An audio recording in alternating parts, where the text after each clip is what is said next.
Investors Chronicle. Welcome to the IC Interviews. I'm Leonora Walters, and joining me is Nick Train, manager of funds including Finsbury Growth and Income Trusts and Lindsell Train UK Equity. Over the 30 years that Nick has worked in investment management, he has delivered outstanding returns of the funds he runs, including those managed by the investment firm he co-founded in 2000, Lindsell Train Limited. Nick has achieved this in part by taking an investment approach likened to that of another highly successful investor, Warren Buffett.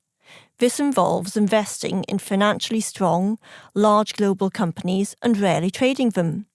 However, over the past year, Lindsell Train's funds have underperformed their peer group averages and benchmarks, which for UK funds is the FTSE All-Share Index. Nick, what are the main reasons for this? There are stock-specific reasons, which I expect are the most important factors, and let's talk about those. I think it's fair to say that because of our style, the strategy was quite defensive. I hate that terminology, but I'm going to use it because it's the terminology everybody understands.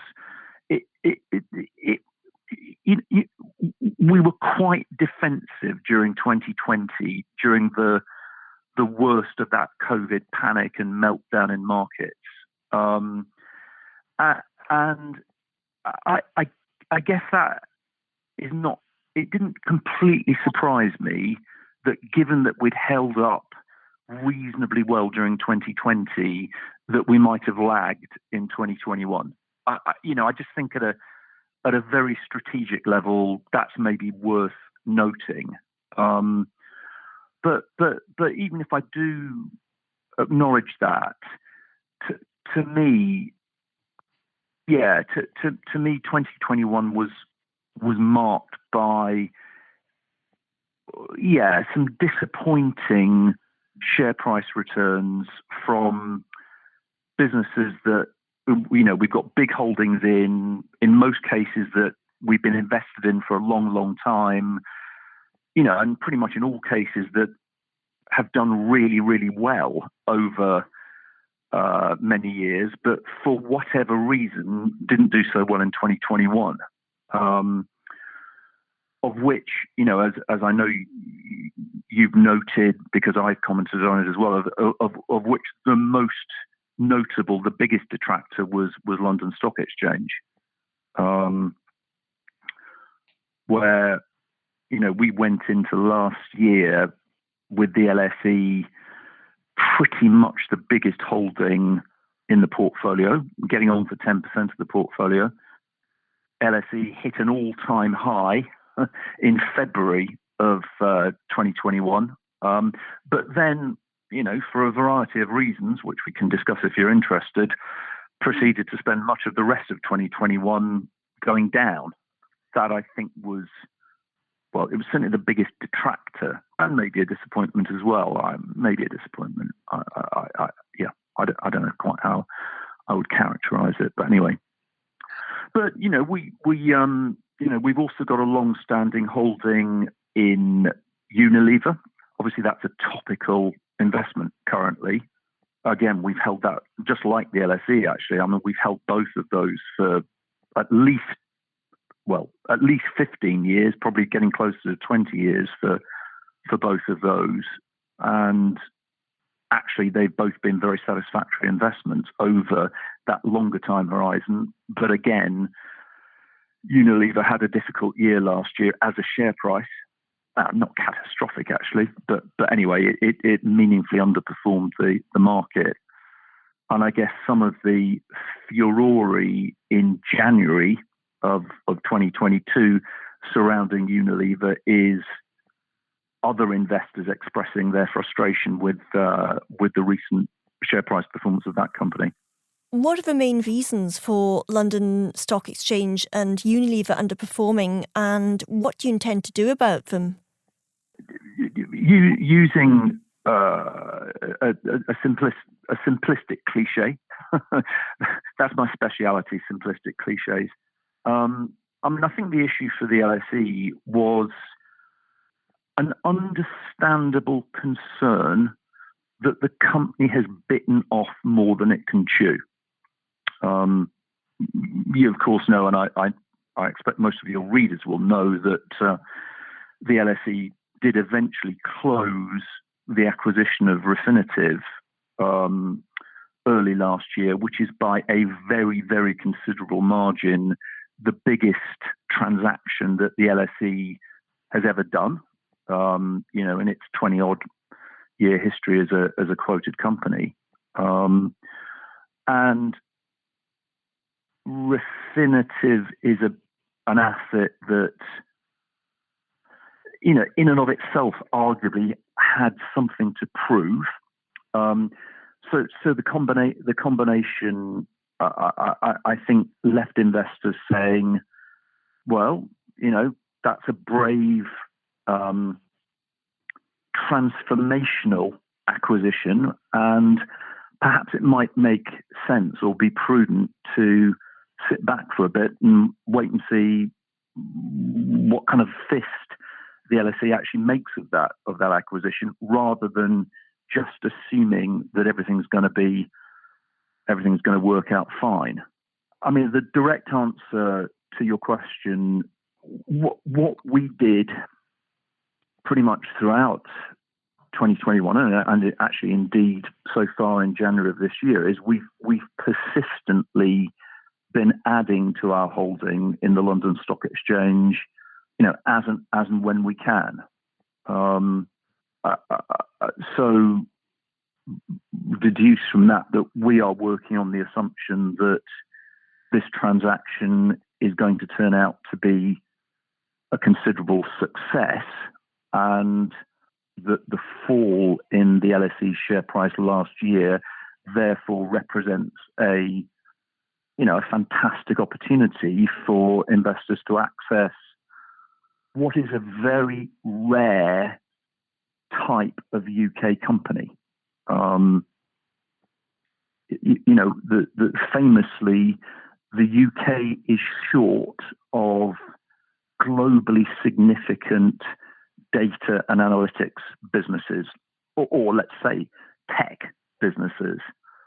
And while I'm not saying that the London Stock Exchange is Alphabet or Facebook, nonetheless, it is, it's a technology-driven platform business with a major, now the majority of the company actually is data analytics. And as such, that's thematically the right industry to be invested in. And the LSE looks notably undervalued in comparison to its global peers that are operating in similar areas. Do we know absolutely for sure that the Refinitiv deal is going to be a winner? No, we don't. I might even suggest that a year into the acquisition, maybe even David Schwimmer, the CEO of the LSE, doesn't yet finally know whether the deal is going to succeed. But, it's an unfortunate truth in probably all aspects of life, actually, but certainly in investment, that if you wait for something to be fully confirmed, then you're going to be too late. Do you know what I mean? You've got to take a view. If investors wait until there's positive proof that the Refinitiv deal has worked, that's going to be too late, because by that time the shares will be up 20% and no one will want to sell. I think Unilever is a different situation in that Unilever hasn't done a transformational acquisition like the LSE did last year. Of course, ironically, the current furore is as a result of Unilever attempting to do a transformational acquisition. The best way to understand the disappointment surrounding Unilever, whether it's warranted or not, I'm not so sure. I don't think there's anything hugely surprising about Unilever's business performance or share price performance, frankly, for historic reasons. And historically, this has been an enormous strength for the company. For historic reasons, Unilever has a higher exposure to emerging markets than pretty much any of its global peers. As I say, on a 20-year view, the fact that Unilever overweights to emerging markets, that's been a fantastic source of growth and strength for the company for all of those, long-standing stories or arguments we know about as the world gradually gets wealthier, as emerging markets have more middle-class populace, then the sort of products and market positions that Unilever has in those geographies do very, very well. But there's no question over the last 5 years, and arguably even since the 2009 financial crisis, emerging markets have had a more difficult time as economies, their currencies have been weak. That's made it more of a challenge for Unilever to match the sort of growth rates that it delivered in the first 15 years of the 21st century, say.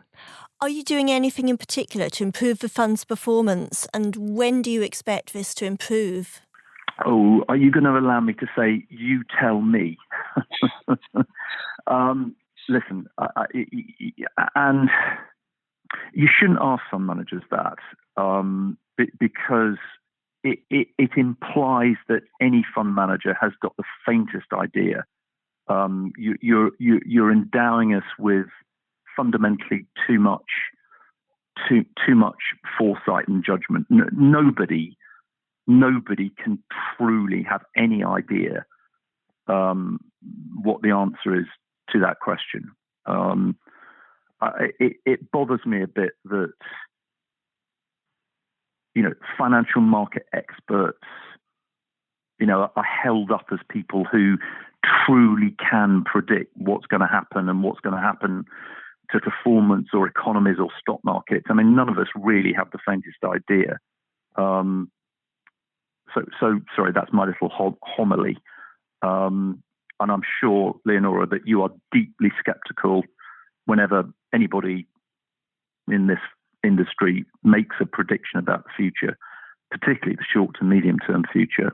However, what are we doing to improve performance? I think, if I could say that the first thing and the most important thing is to stick to the principles and investment approach that we articulated when we set up Lindsell Train Limited 21 years ago, and we've stuck to throughout the 2 decades, and we propose to continue sticking to those principles. I mean, that's the only way really that I can conceive that. Let me put it this way: that we can be of value to our investors and to clients. To offer what I hope is a coherent and clearly articulated approach and stick to it, because at least that offers investors the opportunity to make their own judgment about whether or not what we do might work or is valid for their objectives. So I think that consistency is important, and we place a high priority on the consistency of what we do. I will say though that at the margin, and I think this is true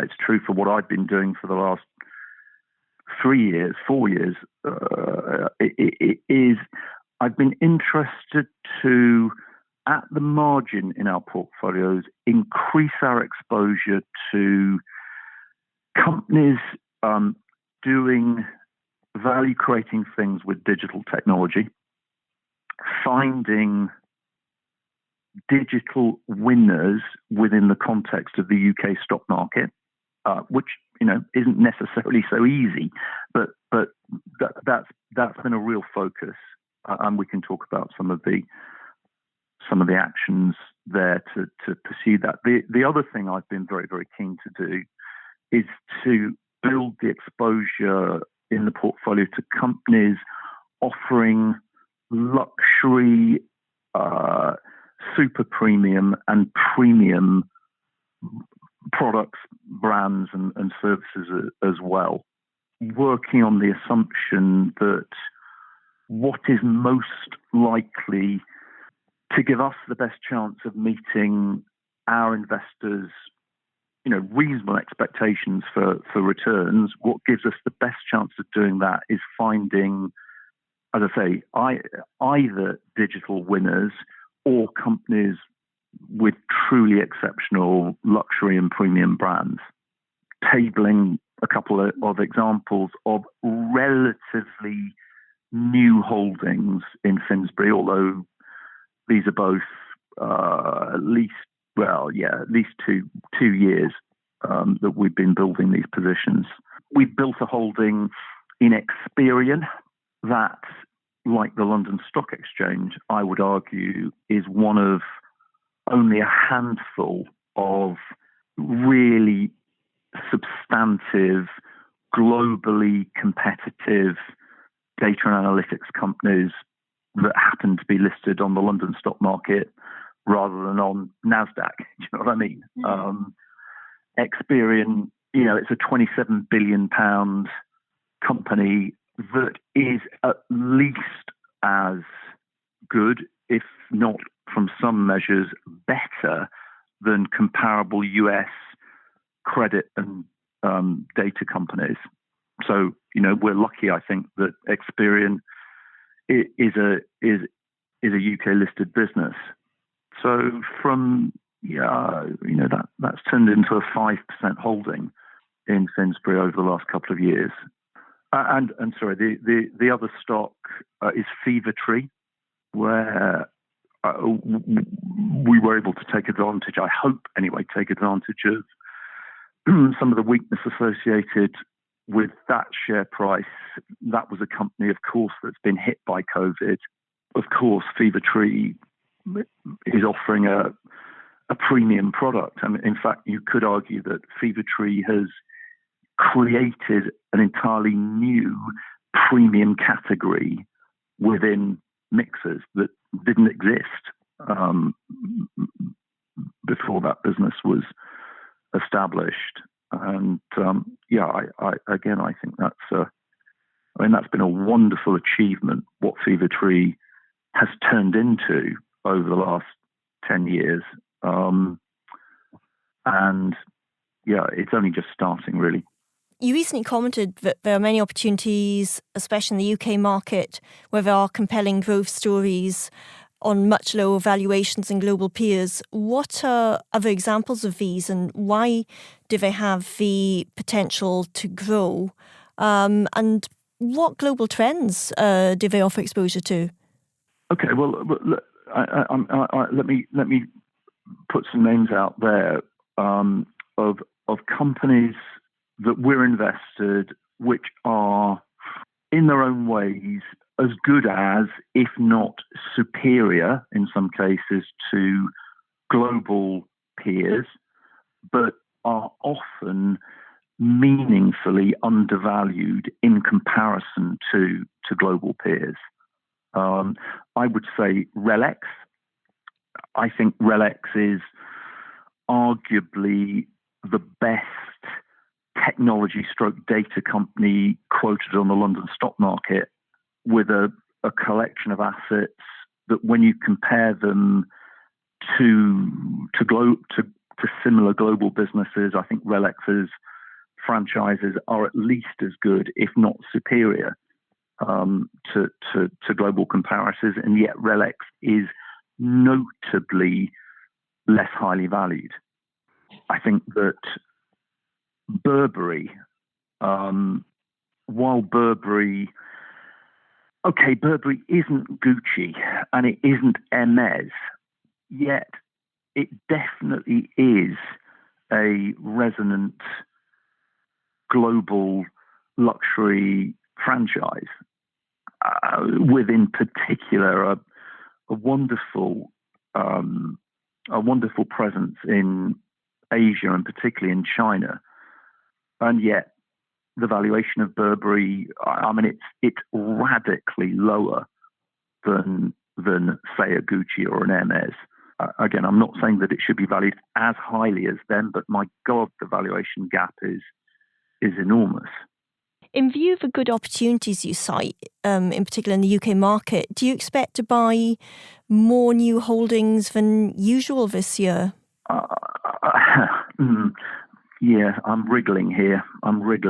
I've always been a great proponent of the Warren Buffett proposition that if you own good stuff and if you think that what you own is undervalued, then almost always it makes more sense to buy more of what you already own rather than initiate new holdings, particularly if your level of confidence isn't as high. Right now, I have to say, I think that our existing portfolio captures many of the themes and undervaluations that I've been talking about, and at the moment I'm just as happy adding to existing positions as initiating new ones. If you will allow me, though, I don't know if this sounds contradictory, and perhaps it's not of enormous interest to anybody but me. I do feel currently that the substitute bench, again to use the cliche, fund manager cliche, there are more possible new holdings than I can remember for some time. And I think that, to me anyway, that reflects the lamentable long period of poor performance by the UK stock market. I mean, there's no question that global asset allocators have been pessimistic about the UK for many years. And we see, and anecdotally, it's clear as well, that even domestic UK institutions have been selling out of the UK market. I do think that has created opportunities. Would you be able to give any examples of these potential substitutes? Well, I suppose only ones that we're unlikely to be doing anything in the short term. Smith & Nephew is a wonderful business, and that's been a company that we've watched for a long time, and the shares have derated a lot in the last few years, and that is very interesting. There's a cohort of newer listed UK companies, often in digital, doing interesting things. A Rightmove, an Auto Trader, maybe. We've actually inherited a holding in Kazoo at the back end of last year. Came out of Daily Mail. That is a fascinating British company doing something disruptive and potentially very value creating in the used car market in the UK.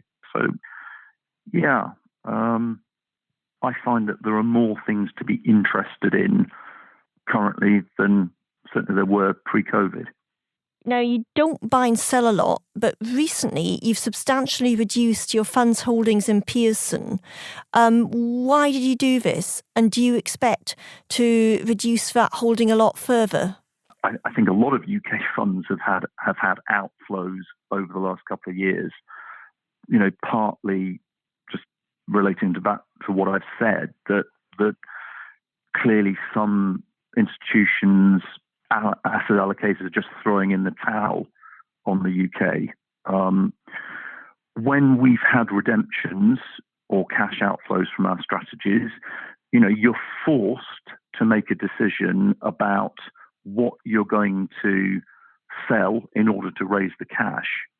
And our approach to that challenge is to say, okay, we will sell down or reduce the holdings where we have the lowest relative conviction.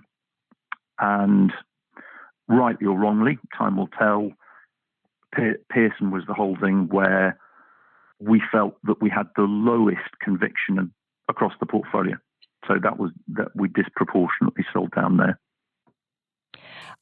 You've obviously had outflows from the open-ended fund, but Finsbury Growth and Income is a closed-ended fund, which obviously wouldn't have outflows. So did you also sell Pearson out of Finsbury Growth and Income?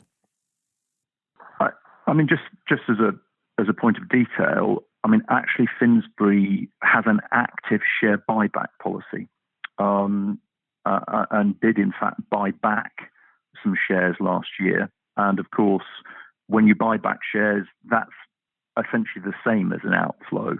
So there were some outflows from Finsbury last year. But you're right.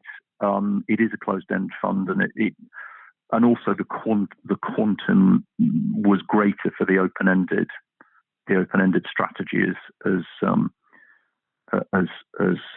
you might expect. But yes, it's important. It's important for us, and we think it's important for our clients that there's a consistency across the portfolios. So that's why Finsbury participated as well in the eventual exit of that stake. You said in Finsbury Growth and Income Trust's last annual report that your holding in Sage has tested your patience more than most companies. What are your reasons for continuing to hold it, and when do you think its performance will improve? The stock was up 50% last year. Does that count as an improvement? This is a prodigiously cash generative business that has been looking to find ways to deploy its cash to accelerate growth. And yeah, there have been some false starts, but I think credit is due to the current management team. They've made some smart acquisitions, particularly in the United States, that have now accelerated the growth rate of the company. And they've also innovated and created new products and services, particularly perhaps in the UK, that look as though that they are attracting growing numbers of new customers. And that's great. And I very much hope that Sage has another successful year of the share price as it did last year. Now, in terms of exits, another exit was Daily Mail and General Trust following a takeover. Presumably that's given you some cash to spend. So how are you deploying the proceeds? Well, really, just reverting, Leonora, to what I said earlier, that at the margin, I want the portfolio to have more exposure to luxury and premium, and I want it to have more exposure to truly substantive, globally oriented digital winners. And I mentioned Experian and I mentioned Fevertree. Both of those have had really quite weak share prices so far in 2022. They've been caught up in the sell-off in NASDAQ, and yeah, we've directed quite a lot of the Daily Mail cash in those direction, in those two's direction. And have there been any other significant sales or purchases recently that you'd like to highlight? Not that I haven't mentioned. I mean, I do. I have to say, I mean, just going back to right the way where we were at the start of this conversation with the London Stock Exchange, that is an investment that, for good or for ill, I think is likely to have a big impact on the absolute and relative performance of this strategy over the next couple of years. Obviously, I sincerely hope it's going to be a positive impact. But just to reiterate, a lot of marginal capital, particularly in 2021, went into the LSE as that share price was falling.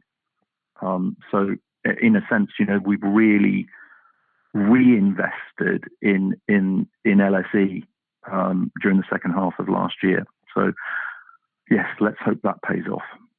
Things didn't work out as envisaged with Pearson. Are there any other examples of when that's happened with a company you hold? This is ancient history, but in a way, it's interesting. To me, it's interesting. I don't know whether it is to you or your readers, but the company that previously tested my patience, and it's a company that was trying to do the same sort of thing as Pearson, which was to take an analog set of assets and turn it to digital, was EMI. I mean, that was a disappointing, long-standing investment. Now, I'm talking about the first decade of, with EMI has not even been a quoted company for probably 12 years. But that's the one, when you ask for an example of other things that didn't work, that sticks in my mind. And have you particularly learnt anything from that, or has it brought anything new to how you invest or what you do? The big learning lesson, and the most relevant learning lesson, is what really kills you. Is businesses where debt is high, cash flow is poor, and debt carries on rising. Those are the circumstances where equity value gets crushed. Now, that's actually not the case for Pearson. But when you say what have I learned, I don't know exactly what I've learned out from Pearson and EMI. I think actually, frankly, I would attempt to make the same investment again, because I think that the underlying idea of identifying businesses that can add value for consumers or individuals by doing clever things with digital technology, I'm just so sure that is the crucial investment idea of the next 25 years. We're constantly looking for ideas, and probably I'll make more mistakes. But so just taking a step back from Pearson or even EMI, the central lesson is being fussed about debt. You stick to your investment approach, as you frequently say, but the pandemic's changed a lot of things. So when you're evaluating new investments or existing ones, are there any new factors or considerations that you have to take into account? I think, and I'd acknowledge that, this is harder for me perhaps than some of my younger colleagues, and I'm learning from my younger colleagues. I think that successful digital businesses have structurally higher returns on capital than 20th century analog businesses that buy and sell real physical things. Does that make sense? That justifies fundamentally higher valuations for successful digital businesses. And yeah, that I think if there is a change, it's recognizing that, I started in the very early 1980s. What might have appeared outrageously overvalued from the perspective of a company in 1987 is not necessarily outrageously overvalued, and indeed could still be meaningfully undervalued in the context of, what, the internet, let's just be simplistic, what the internet has done to industry over the last quarter of a century.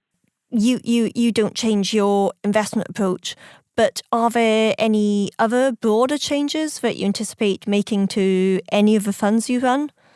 If you look back at a Lindsell Train portfolio back in 2002, and you look at a Lindsell Train portfolio today, you'll see that the portfolios 20 years ago were built around 3 or 4 conceptual ideas, and those conceptual ideas seem to us to be as relevant and potentially value creating today as they were 20 years ago.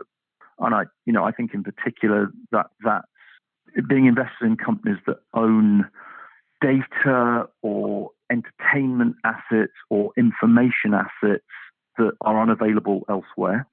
I think that's owning companies that have products or brands that consumers enjoy or absolutely feel that they must use. And I also think having exposure to companies that do well when stock markets go up, like stock markets themselves or asset management companies. Those have always been the central ideas driving our portfolios. You were kind enough to say that our longer term returns remain competitive. I hope they continue to be competitive. What created those longer term track records was structuring portfolios around those ideas. And I think that they are as relevant as ever. You aim to invest in quality companies, but could any of Finsbury Growth and Income Trusts and Lindsell Train UK Equities Holdings participate in a market upswing for more value-orientated stocks? Well, it's a fascinating question. I believe that a number of our quality investments have, for a variety of reasons, become so undervalued that they are undervalued quality stocks and could do extraordinarily well. But I'll mention some names. But what I don't want to do is give the impression, particularly for clients who want to try and invest in a fund that's really going to offer a big upswing in, I don't know, commodity companies or manufacturing companies or oil companies. I mean, we're not exposed to those sorts of more overtly cyclical businesses. And if that's the effect that an investor wants to capture, then they won't be able to find that in what we do. But I'd say that Schroders, for instance, that at the current price, Schroders looks like a classic value stock, which I don't know. I would still absolutely see Schroders as a very high quality company with significant secular growth potential. But you're definitely not paying for that secular growth potential currently. I think the same is probably true of Hargreaves Lansdown. That has derated enormously as a business over the last couple of years, despite very, very strong business growth. And I think that's a fascinating situation. I've mentioned Burberry. I know anecdotally that a number of UK value strategies, overtly value strategies, have been investing in Burberry recently because the valuation is so low, and so low in particular compared to its peers. So yes, I mean, I would prefer that all of the ones I've mentioned had much higher share prices and were valued more highly, but they're not. But so I think that does present some latent value, or I sincerely hope it does, for our shareholders. Thank you, Nick. A really helpful update on your funds and insight into the state of the UK equity market.